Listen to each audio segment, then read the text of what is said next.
السلام علیکم۔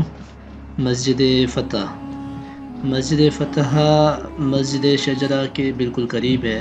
یہ دونوں مساجد تقریباً بہت زیادہ قریب ہیں، تو اس وجہ سے لوگ جو ہے مکس اپ بھی کر لیتے ہیں۔ مسجد شجرہ کو مسجد فتح کہہ رہے ہوتے ہیں، مسجد فتح کو مسجد شجرہ کہہ رہے ہوتے ہیں۔ تو اس مقام کے متعلق یہ ہے کہ یہاں پہ فتح مکہ کے وقت مسلمانوں نے جو جھنڈا لگایا وہ اس مقام پر فکس کیا تھا، تو یہاں سے جو ہے مکہ فتح کا آغاز ہوا تھا، یہاں پہ جھنڈا لگایا گیا تھا۔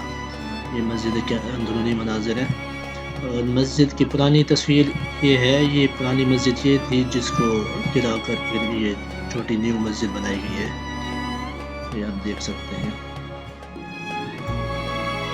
امید ہے ویڈیو اچھی لگی ہوگی، لائک کیجیے، سبسکرائب کیجیے، اور ملتے ہیں اگلی ویڈیو میں انشاءاللہ۔